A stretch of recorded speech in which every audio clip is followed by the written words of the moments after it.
परम दयाल अनंत सुख सम्राट आदि सद्गुरु सर्व आत्माओं के सद्गुरु सर्व सृष्टि के सद्गुरु सद्गुरु सुखांति महाराज धन्य हो। परम दयाल सद्गुरु दरियाल जी महाराज धन्य हो। परम दयाल सद्गुरु बाबा जी महाराज धन्य हो। पालनपुर धाम ने बारंबार प्रणाम स्वीकारोगे।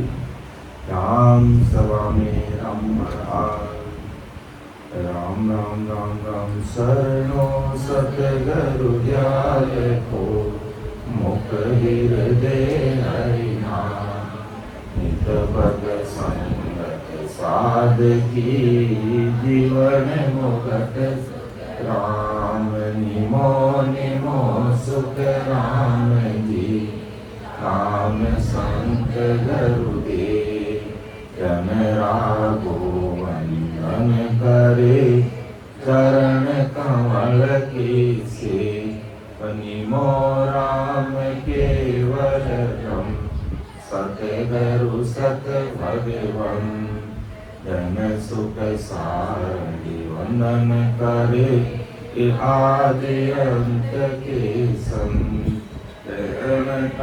कले मीनती पूर्व करूं करना बस्ती राम जी वंदन करे कागन कुल गुरुदास बाबा जी अर्ज करे सब संतन सो भरना सब घर की कागज करूं सब वन कलम करा शाद समोदर सही करूं कोई सतगुरु गुण निचोड़ जाय परतम वंदन गुरुदेव जी जिन दियो नाम तत्सा देते वंदन राम जी जिनमें क्या मरण लिखा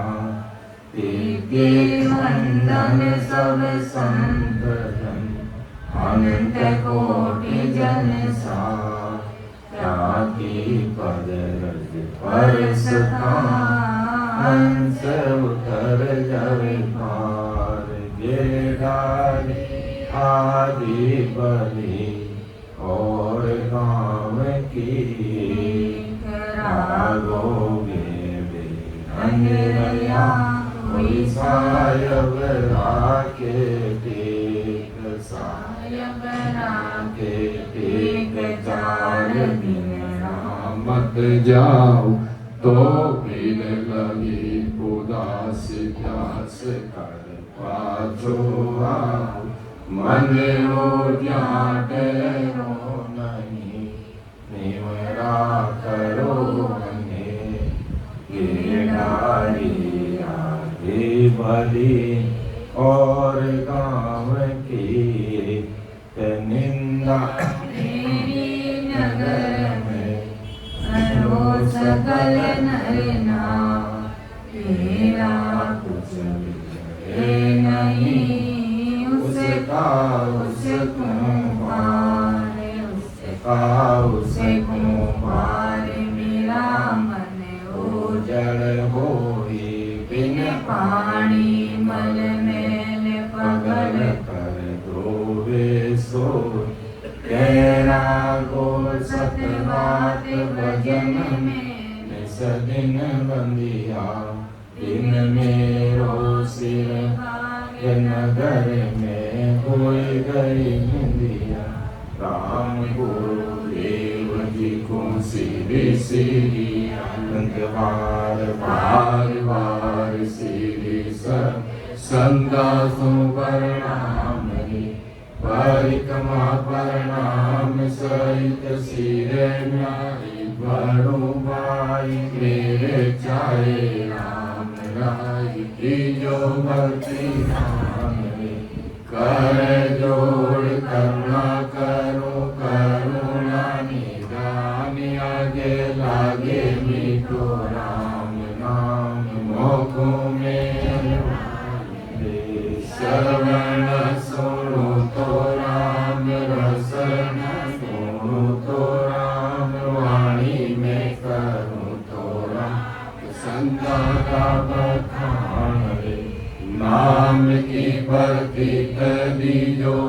नाम को प्रकाश की जो नाम की पर की सुख सारण साथिया सब संतन सो विनती लोड़े लोड़े लागू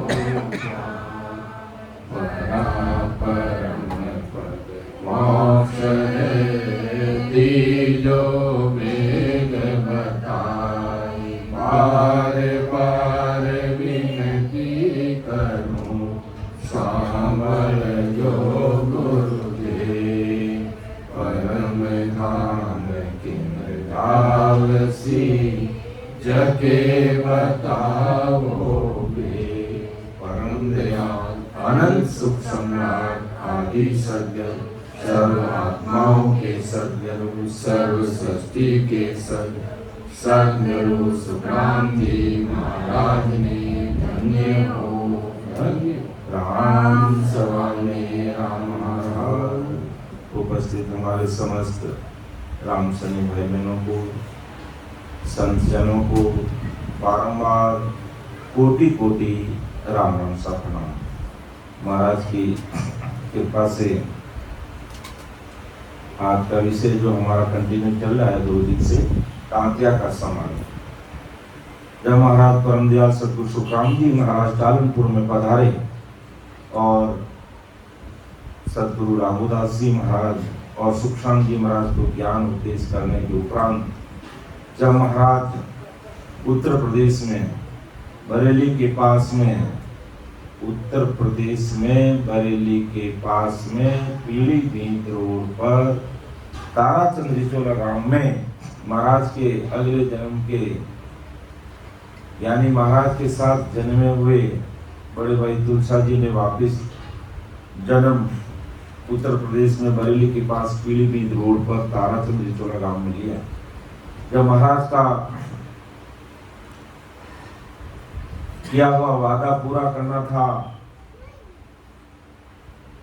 तुलसा जी हालांकि तुलसा जी 3 लोग की भक्ति करने वाले थे, वीणा तंदुरा और सात बाज के साथ में 3 लोग की भक्ति करते थे। लेकिन कहते संतों की सेवा का सुकृत इस कदर काम आता है कि परमदयाल सतगुरु सुखराम जी महाराज जब परम धाम की प्राप्ति की तो अपने भाई साहब को अपने साथ में अमर विमान में बिठाकर अमर लोक लेके गए। अब उनका सुकृत क्या था, जब सहशरीर मौजूद थे तुलसा जी तो महाराज को सतगुरु जी महाराज माना नहीं और हल्के में लेते, लेकिन उनका सुकृत क्या काम आया वो चीज हमें समझनी है। जब महाराज ऐसा सुनने में आता है, जब महाराज 18 वर्ष पहाड़ी पर विराजमान थे, 18 वर्ष पहाड़ी पर विराजमान थे तो एक अपना भाई समझ करके है जो वहां पर तेज गर्मी से बचने के लिए छाया करने का काम तुलसा जी ने किया और महाराज ने 18 वर्ष में कुछ भी खाया पिया नहीं। ये बहुत बड़ी बात है। लेकिन तुलसा जी क्या करते, जो जिन्हें अपन गुजी कहते हैं, वो 2-4 दाने पत्थर पर बांट करके एक पानी की गिलास में डाल करके महाराज के पास में रख देते और महाराज इच्छा होती तो वो पानी पी लेते। कहते 18 वर्ष में महाराज ने 18 वर्ष में 1.25 मन जौ का आहार किया, यानी 18 वर्ष में 50 किलो अनाज सेवन किया, और आज हमें तो रोज का कम से कम 1 किलो अनाज चाहिए। तब बताओ, अंदाज लगाओ कितना होगा। तो ये काम करने का कार्य तुलसा जी ने किया, जिसका सुकृत ऐसा मिला, क्योंकि इतने बड़े भवतारी महापुरुष संजन थे। अमर लोग जाते समय अपने साथ लेके गए। जब मारवाड़ से महाराज उत्तर प्रदेश के लिए रवाना हुए, तब महाराज ने बीच में अनेक राजा महाराजा ब्रह्मचारी साधु संतों से खूब मिले और उनको सत्य स्वरूप ज्ञान विज्ञान समझाया और कहा, तुमने घर का त्याग कर दिया, घर गृहस्थी छोड़ दी, माता पिता की सेवा छोड़ दी, बीबी बच्चों को छोड़ दिया, संसार के सुखों को छोड़ दिया, लेकिन अभी तुम्हारे पास में जो ज्ञान होना चाहिए वो ज्ञान नहीं है। तो ऐसा उपदेश देते हुए महाराज जब उत्तर प्रदेश पधारे, तो बीच में एक तांतिया मिलने वाला था। वो भी जब तांतिया महाराज को मिला और महाराज के साथ हो सकता 2-3 दिन का उनको सानिध्य मिला होगा, और महाराज 24 घंटे अकट समाधि में अपने ध्यान में मस्त थे। तो महाराज की ऐसी 24 घंटे अमर देश की समाधि में समय 24 घंटे उसका सुख ले रहे थे। तांतिया पतंजलि योग करने वाला था, पूर्ण काल तक की समाधि में लीन होने वाला था। जब महाराज को 24 घंटे उस अमर देश के सुखों में समय हुए देखा, वो अचंभित रह गया। तब उसने पूछा कि महाराज, आप ऐसे कौन से देश की समाधि में लीन होते हो और कैसा सुख है? तब महाराज ने कहा, भाई सुख तो मालूम कुछ नहीं, ना क्यों कैसा होई, पर आनंद सुख बैकुंठ का दिल नहीं माने कोई। ये मैं जो सुख ले रहा हूं उसके सामने बैकुंठ के सुख भी फीके, और वास्तविकता है ये वास्तविकता है। जब जीते जी व्यक्ति वेद विधि से बराबर भजन करता है और उसे अमरदेश की समाधि का सुख मिलने लग जाता है, तो उसके सामने संसार के सारे सुख जीरो नजर आते हैं, कोई मायना नहीं रखता। तब बड़ा वो विचार में पड़ गया और कहा, महाराज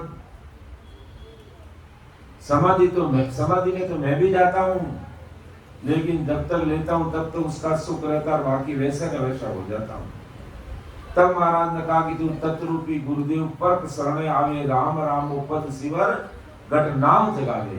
तो उलट पिचम के गांठ में 21 घोड़े गगन मंडल को छेद आप त्रिपुटी मन जोड़े, सुखराम के सुन तांतिया ब्रह्म लोक वे जाए।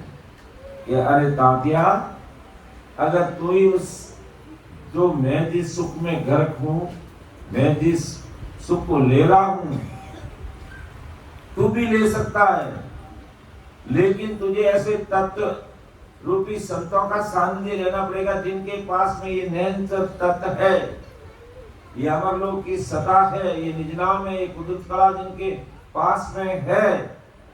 ऐसे संतों का सानिध्य लेकर के वेद विधि से बैठ करके भजन करने पर ये नाव घट में जागृत होता है, और फिर वो पिछम का मार्ग खोल करके 21 लोगों को पार करके गगन मंडल को छेद करके इधर त्रिपुटी में उसका ध्यान लगता है, और त्रिपुटी से आगे 3 वर्ग के 13 लोगों को पार करता है। तब तांतिया तुझे उस अमर लोक का सुख मिलेगा।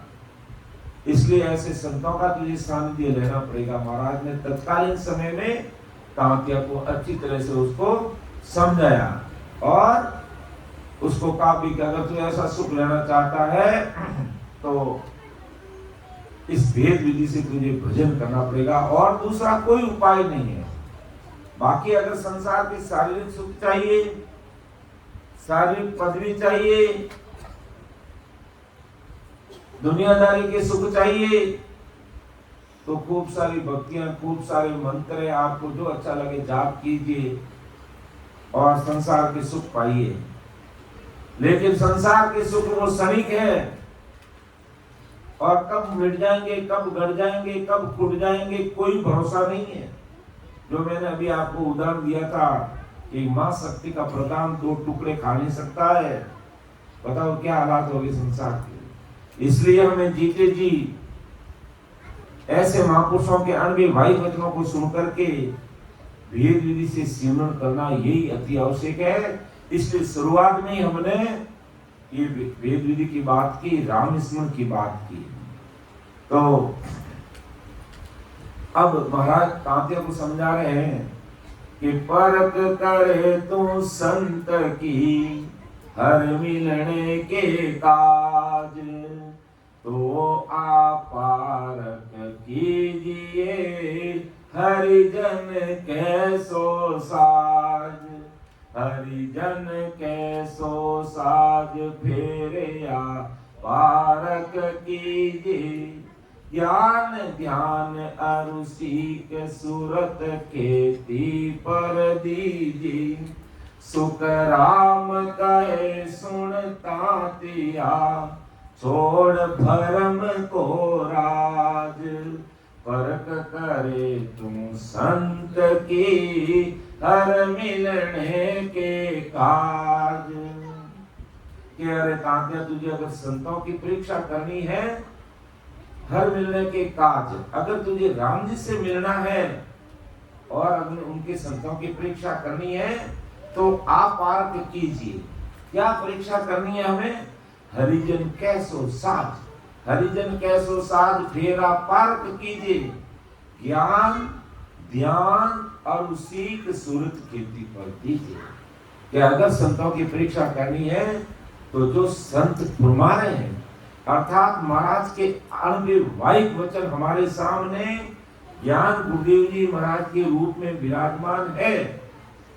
महाराज ने कहा मैं भले ही सह शरीर मौजूद नहीं हूं, लेकिन मेरा ये सत्य स्वरूप ज्ञान विज्ञान यहाँ मौजूद रहेगा संसार में। और कलयुग की उम्र 4,32,000 वर्ष तक है और 4,32,000 वर्ष तक ये सता विद्यमान रहेगी परम दयाल सद्गुरु सुखराम जी महाराज के नाम से। तो ऐसे महापुरुषों के अनवे शब्द हमें क्या कह रहे हैं, वो परीक्षा करके हमें समझना है। तो महाराज माता के फेरा पार कीजिए। क्या परीक्षा करनी? कि ऐसे महापुरुषों का ज्ञान को सुनो, समझो और वेद विधि से भजन करके ध्यान लगाओ, तब हमारा काम होगा। बाकी मायावी जगत के जो सुख हैं ये सब हमारे पीछे छूट जाएंगे। ये मिटने वाले, फूटने वाले, रहने वाले नहीं है। वास्तविक जो सुख है राम जी का नाम लेकर के जो ससुर राम जी के देश का जो सुख है, इस साधना का जो सुख है, शब्द साधना का जो सुख है, उसके सुख की बराबरी कोई नहीं कर सकता। इसलिए परम दयाल सद्गुरु सुखराम जी महाराज ने उस समय तांत्या को समझाया और आज महाराज हमें समझा रहे हैं कि ज्ञान ध्यान और सीख सूरत खेती पर दीजिए, अर्थात तेरी सुरता खेती पर लगा दे, अर्थात इस शरीर रूपी खेत में राम नाम का बीज बो दे। यानी आते जाते सांस में सिमरण कर, मन को सांसा के साथ लगा, सूरत को शब्द के साथ लगा, यही तेरी खेती है। तुम्हें ये खेती करनी है। बाकी हम सब संसार की खेती सब करते हैं, संसार का व्यापार सब करते हैं, संसार का काम सब करते हैं, लेकिन जब तक हम राम नाम की खेती इस शरीर रूपी खेत में नहीं करेंगे तब तक हमारा काम नहीं होगा। और उस काम के लिए हम आए तो सुखराम के सुन तांतिया छोड़ भ्रम को राज, बाकी सब भ्रमों को छोड़ दे। क्या भ्रम लेके पाल के बैठी है दुनिया? और सामान्य वे में अगर किसी बूढ़े बुजुर्ग आदमी को अपन कहते हैं तो वो यही कहता है कि भाई राम जी मैंने स्वर्ग में भेज दे तो ठीक है, या ज्यादा से ज्यादा कोई थोड़ा समझदार है तो राम जी मैंने बैकुंठ में भेज दे तो ठीक है। और महाराज का ज्ञान जब हम सुनते हैं, जब हम समझते हैं, तो मन में विचार आता है कि 33 कोटि प्रकार के देवताओं का स्थान 21 स्वर्ग है, और 21 स्वर्गों में भी काल की पहुंच है। समय आने पर वहां भी काल पहुंचता है, और त्रिगुण माया ब्रह्मा विष्णु में शक्ति के लोक में भी काल पहुंचता है। तो बताओ हम कैसा भ्रम पाल के बैठा कि मैं बैकुंठ में जाना है, स्वर्ग में जाना है, तो समय आने पर काल तो हमें वही नहीं छोड़ेगा। तो बताओ, आज मान लो कोई ब्रह्मा जी की भक्ति करते हैं, महाराज कहते हैं ये नहीं कहते तो मत करो कि ब्रह्मा जी खराब है, शंकर जी खराब है, विष्णु जी खराब है, कोई खराब नहीं है। 3 लोक के तीनों मालिक है और अपना अपना दिया हुआ परमात्मा का काम करते हैं। ब्रह्मा जी का काम क्या है? जितने ही संसार में जीव पैदा होते हैं उनका शरीर बनाने का काम ब्रह्मा जी का है, और जितने जीव जंतु शरीर बन गए उनका भरण पोषण करने का काम विष्णु का है। और शंकर भगवान का काम क्या? बराबर बैलेंस करना, श्रृंगार करना, ये काम शंकर भगवान का है। तो ये 3 लोग के तीनों मालिक हैं, लेकिन समय आने पर इनके पास भी काल पहुंचता है। बताओ तो फिर विष्णु भगवान को मानने वाले या विष्णु भगवान के बैकुंठ लोक में जाएंगे। 4 प्रकार की मुक्ति है बैकुंठ की, अब उन 4 प्रकार की मुक्ति वो हासिल कर लेता है, तो भी समय आने पर विष्णु को भी काल खा जाता है। तो काल की पहुंच वहां भी है।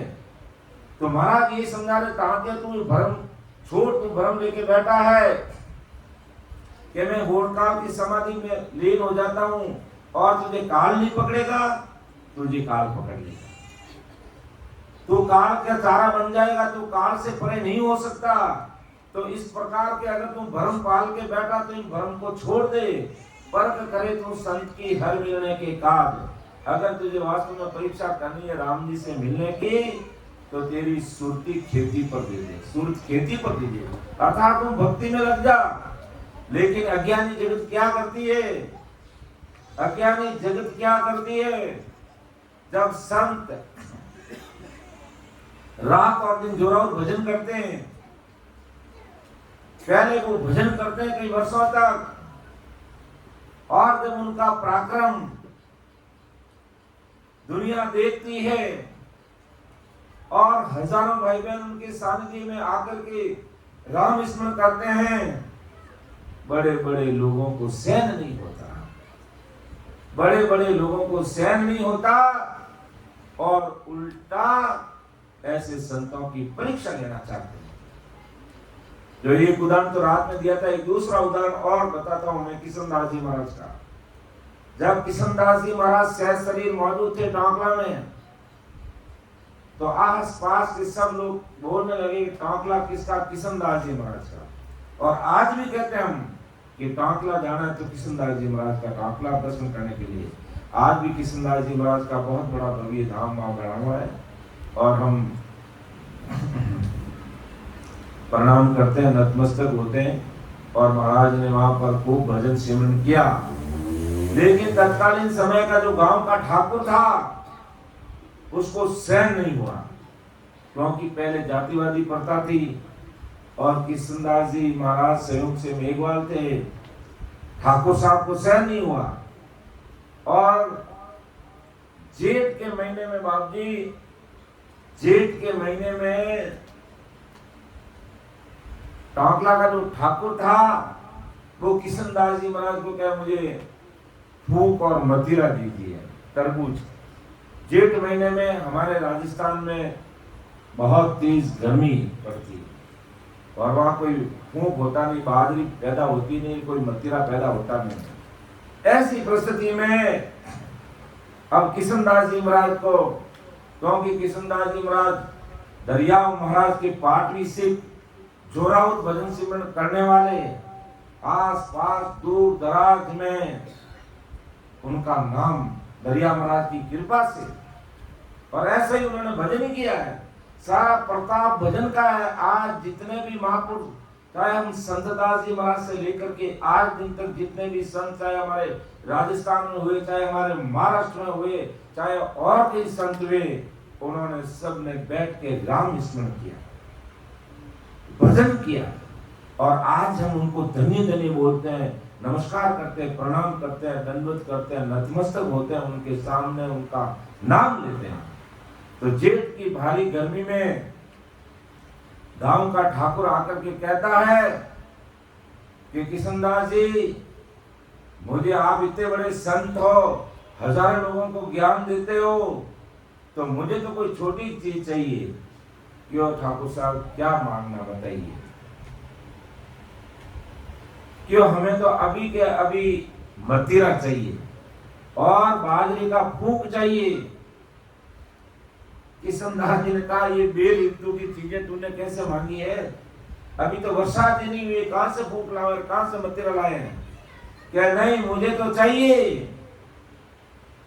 दरियाव महाप्रभु के शिष्य और दरियाव जी महाराज को सिख में कहीं भीड़ पड़ती तो सह शरीर धारण करके वहां खड़े हो जाते और उस अपने शिष्यों का दुख दूर कर देते। किशनदास जी महाराज ने मन में दरियाव महाप्रभु को याद किया कि वो महाराज, इस ठाकुर की बुद्धि का दिवाला निकल गया है, लगता है इसका दिमाग फैल हो गया है और बेऋतु के फल मांग रहा है। अब आप ही मेरी लाज रखना। जैसे ही दरियाव महाप्रभु को याद किया और दरियाव जी महाराज की ऐसी कृपा हुई और किशनदास जी महाराज ने, उनके पास में एक ऐसा थैला था, कलर उसका अलग था और वो कपड़े का थैला था, ऐसा प्लास्टिक का नहीं था।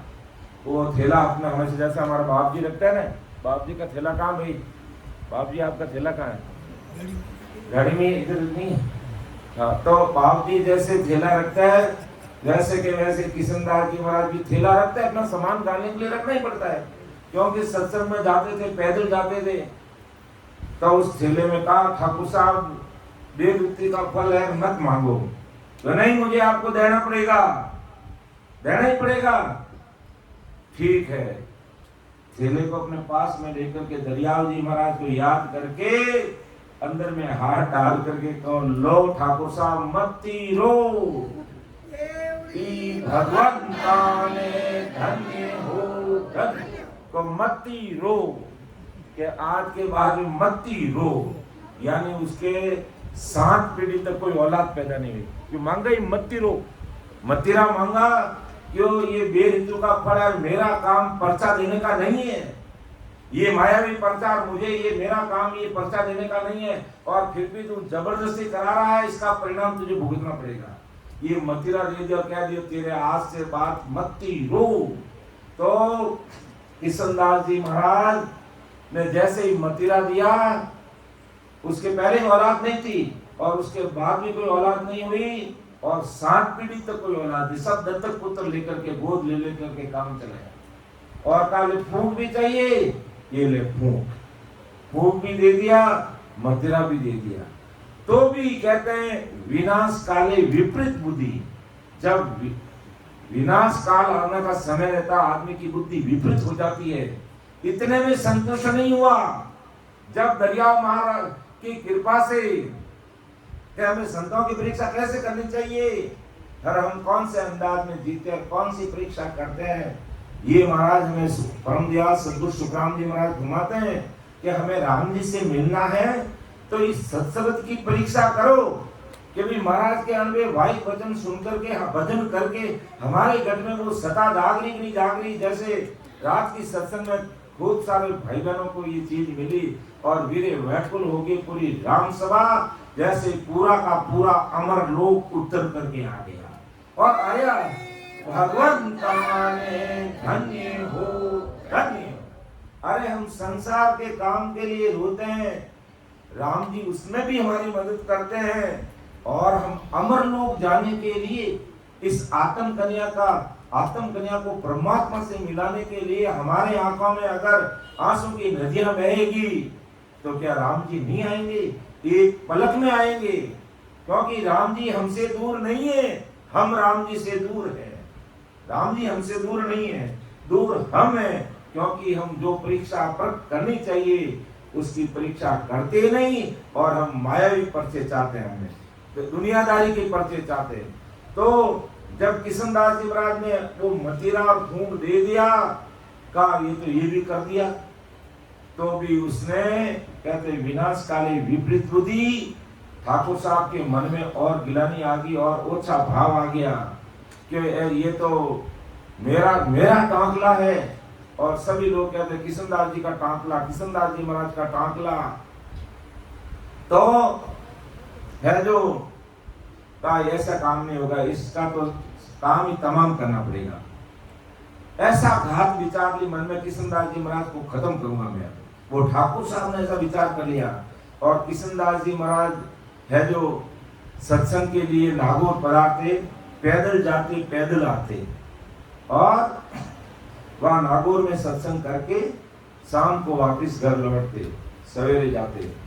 तो उन्होंने घात क्या विचारी, तलवार ले ली हाथ में और घोड़े पे बैठ गया, क्योंकि आज मैं घोड़ी पे, घोड़ा नहीं था वो घोड़ी थी, तो मैं आज किशनदास जी को छोड़ूंगा नहीं।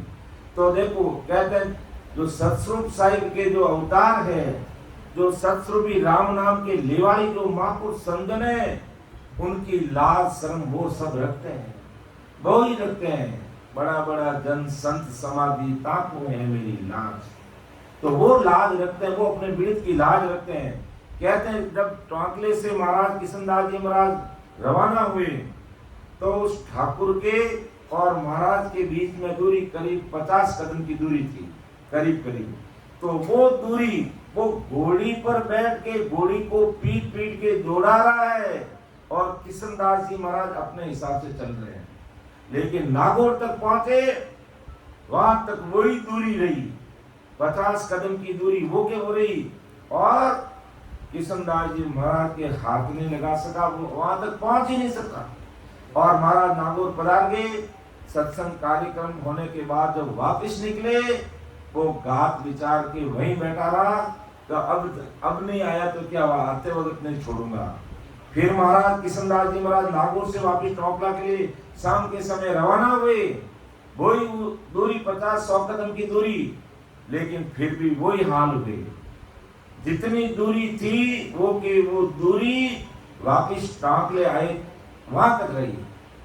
घोड़ी को पीट पीट के मार मार के लव लुहान कर दिया और वो घोड़ी बेजान जानवर, बेजुबान जानवर इतना घायल हो गया कि जब महाराज टांकले पधार गए और टांकला गांव के बाहर में जो अभी वो तालाब है धाम के पास, उस तालाब की पाल पर आते आते घोड़ी गिर पड़ी और भगवंता ने धन्य हो धन्य, और उस घोड़ी के प्राण पंखेरु उड़ गए, मर गई घोड़ी बेचारी।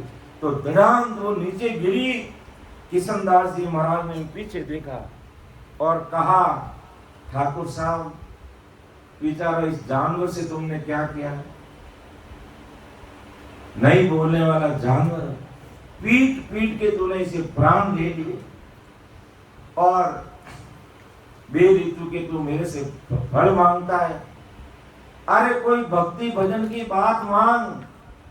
अगर तू भजन भक्ति की बात करता, मेरे टोंकला का उद्धार कर दो, मेरे अड़ोसी पड़ोसी गांवों को तार दो, तो मैं तुझे तार के बता देता, ये परमार्थ का काम तू मुझे पूछता तो तेरा ही नाम लेता और ये परमार्थ का कार्य मैं कर देता। लेकिन अब तू नरक में जाएगा, दूसरा कोई इलाज नहीं है। तो कहते हैं ऐसे है जो संतों का जब पराक्रम बढ़ता है, दुनिया को सहन नहीं होता है।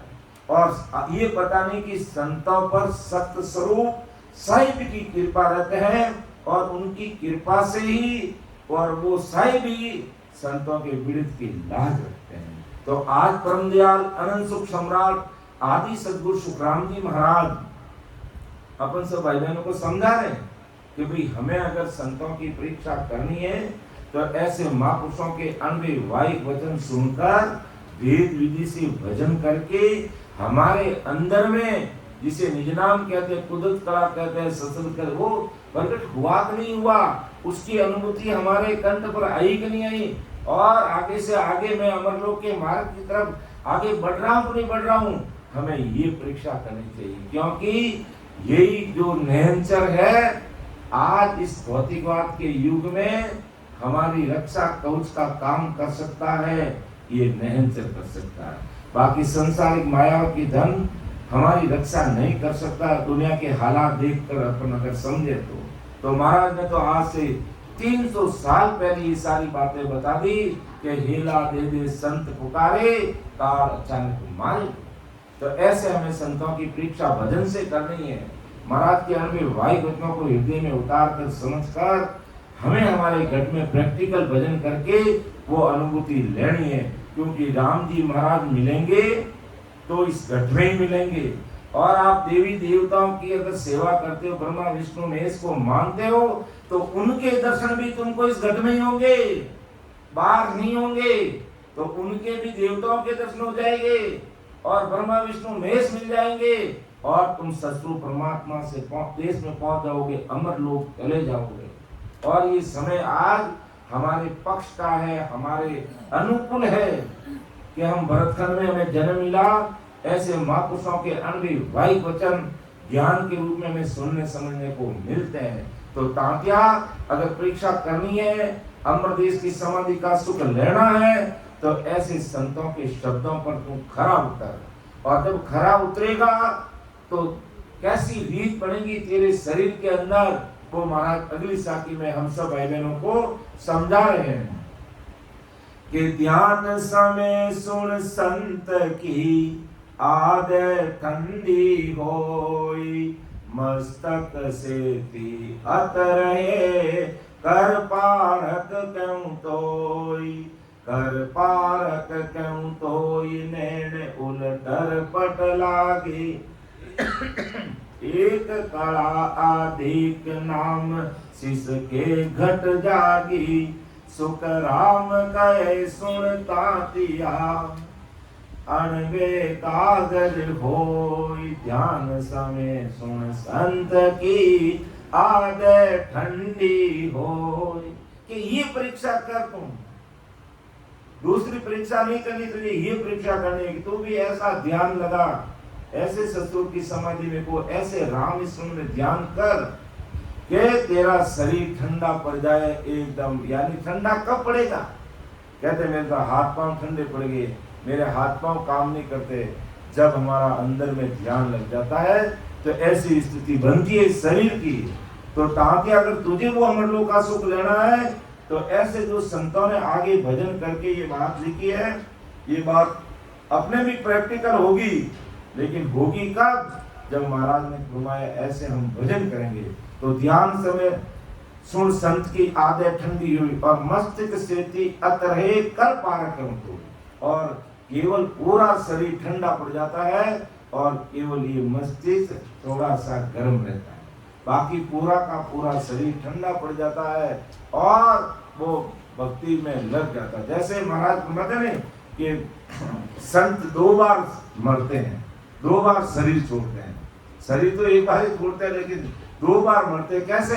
एक बार ध्यान में जड़ की तरह हो जाते हैं, मूर्ति की तरह, पता ही नहीं चलता। और ऐसे ऐसी समाधि लगती। सुखशांत जी महाराज कालमपुर में विराजते, 15 दिन 20-20 दिन वो अपने ध्यान में मस्त रहते, इतना ध्यान समाधि लग जाती उनको। और महाराष्ट्र के हमारे शेख साहिब राधा कृष्ण जी महाराज को भी 20 दिन 25 दिन की ऐसी समाधि लग जाती। तो ये अगर हमें प्रैक्टिकल करना है तो तांतिया ये कर, और आज महाराज हमें ये कर। और उस समाधि का सुख अपन जो भाई बहन भजन करते हैं 2 घंटा 4 घंटा 5 घंटा और उसका ध्यान लग जाता है, उनको इतनी सुखों की अनुभूति अंदर में आती है कि संसार कोई मतलब ही नहीं लगता है, जीरो नजर आने लगता है। और वो अपना आप को हीरो समझने लग जाता है। ऐसी सतगुरु परमात्मा की सत्ता का इतना भारी पराक्रम इतना तेज समझ आता है, इतनी अद्भुत शक्ति का एहसास हो जाता है। तो हमें वो अद्भुत शक्ति जो परमात्मा के देश की है वो शक्ति को हासिल करना है। लेकिन हम हमारे शरीर की जो शक्ति है उसको किस में लगाते हैं? घर की गांगरत में, दुनिया के काम में, व्यापार में, धंधे में, सब में लगाते हैं। अरे काम करो, पेट, महाराज ने कहा पेट की भी करो, ठेठ की भी करो, दोनों काम करना है। लेकिन पेट की करते हुए पेट खराब हो जाएगा, डॉक्टर कहेगा खाना पीना बंद। यही हकीकत होता है। आदमी इतना उसमें लग जाता है कि डॉक्टर आखिर में कहता आप घी नहीं खाओगे, तेल नहीं खाओगे, मीठा नहीं खाओगे, चरका नहीं खाओगे, ये नहीं खाओगे, वो नहीं खाओगे, नमकीन नहीं खाओगे, मिर्ची नहीं खाओगे, फिर क्या खाओ? फीका टुकड़ा खाओ। तो फिर जब खाना ही बंद हो जाएगा तो ये कमाया हुआ हमारे कैसे काम होगा? लेकिन हम एक तरफ वन वे चलते हैं, कभी मेरे तो पेट की करनी, मुझे मजदूरी करनी और करते वो पेट हो जावे मोटो इंडिया रो गेट क्यों कि शेर दी दे गया हलवी को नहीं तो मोटो पेट है।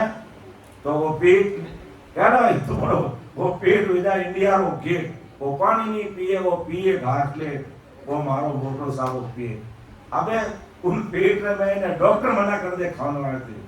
तो हमें पेट की भी करनी है, साथ में हमें ठेठ की करनी है। ठेठ का मतलब ससुर परमात्मा के देश में कैसे पहुंचा जाए, ऐसे महापुरुषों के अनिर्वाही वचनों को हमें सुनना है, तब ये हमारा काम होगा। तो महाराज मत कर पा रहा तो ही नैन उल्टर पट लागे, आंखें बढ़ जाती है, ध्यान ऊपर की तरफ लग जाता है। तो एक कड़ा आते एक नाम सीख के घट जागे, ये शिष्य के अंदर चीज प्रकट होती है। लेकिन हम क्या करते हैं? भूला नर बहुता फिरे हर ढूंढन के काज, साहिब तो सुखराम के निर्णय घटमाए। राम जी अंदर में मिलता है, हम कहाँ ढूंढते हैं? तीर्थों में, वर्ता में, जप में, तप में, करनी कर्म में, आने में, जाने में, ऐस आराम मौज मस्ती में, इसी को बड़ा मान के बैठ जाते हैं। जिसको बड़ा मानना चाहिए उसको मानते नहीं है, और जो बड़ा है वो बड़ा हो नहीं सकता है। इसलिए महापुरुष फरमाते हैं तात्या सुखराम ने कह सुन तात्या अरबे कागज होई, ध्यान समय सुन संत की आदत ठंडी होई। फिर महाराज आगे फरमाते कि दिन दिन संसार में राम मिलन के काज, पदवी छोड़े जगत की तीनों जुग को राज, तीनों जुग को राज मिलन की तजे उपाई, पार ब्रह्म को ध्यान वेद बूझे गुरु जाई, सुख राम कहे सुनता किया जे नर छोड़े राज, दिन दिन संसार में राम मिलन के काज। के संसार में वो मनुष्य धन्य है। कौन से मनुष्य धन्य है?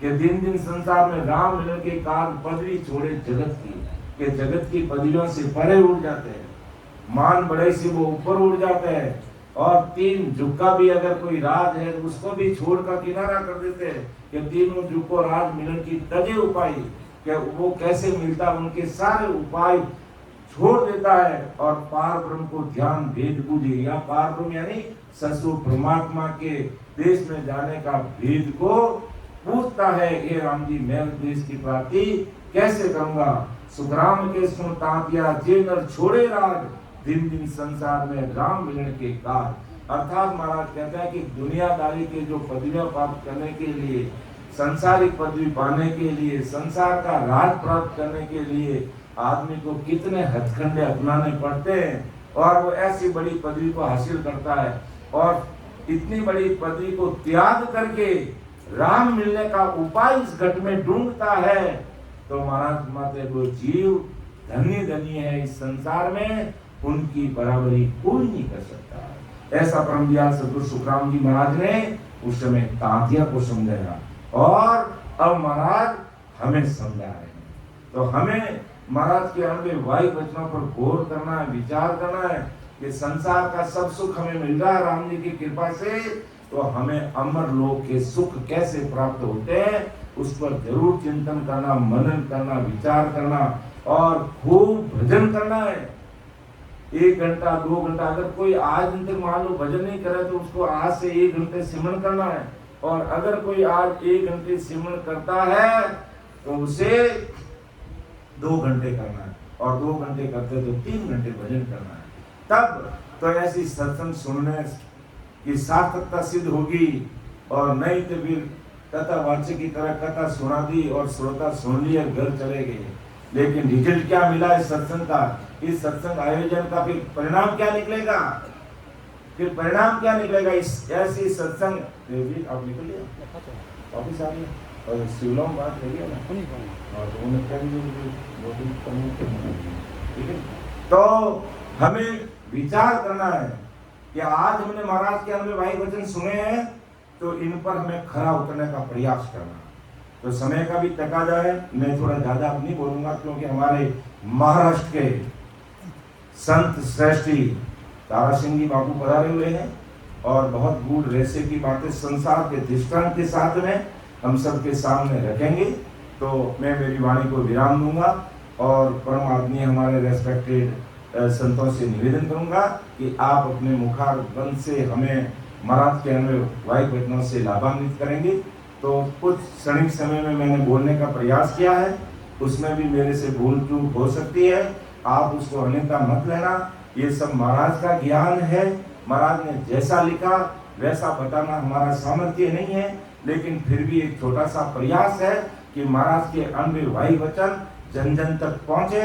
और संसार जो इस क्षणिक सुखों में लगी हुई है, माया के जाल में फंसी हुई है, घर की गंगत में लगी हुई है, उससे ऊपर उठ करके अपना आत्म कल्याण के लिए कुछ भजन सिमरन कर ले, बस यही प्रयास है। और उसमें भी कहीं गलतियां रह सकती है तो मुझे आप छोटा भाई समझ करके क्षमा कर देना। सुन जो मैं निर्दोष हूँ, घाट बांध जस हो, तुम्हें हरे बोलने हार हो, क्या जानेगा को। परम दयाल अनंत सुख सम्राट आदि सदगुरु, सर्व आत्माओं के सदगुरु, सर्व सृष्टि के सदगुरु सदगुरु सुखराम जी महाराज ने धन्य हो धन्य। राम सभा में राम महाराज। सभी राम सुनी भाई बहनों को राम राम, तो सबको राम राम, सबको प्रणाम। अतः टाइम टेबल क्या रहेगा, तो हमें आधा घंटा बाजी लेंगे, फिर लास्ट में सीता भाई जी तो उनका एक आदेश बोलेंगे, फिर समापन कर देंगे। ठीक है कि इसमें और कोई ऊपर नीचे है? कहाँ गए मुकेश भाई साहब? ठीक है, इतना तो करेंगे ना, आधा घंटा तो और लेंगे समय, फिर एक आदेश बोल देंगे, थोड़ा मन को मजबूत बना के रखेंगे और फिर अपन समापन की तरफ चलेंगे। ठीक है, राम सभा में राम राम साहब, बाप जी बता दिए।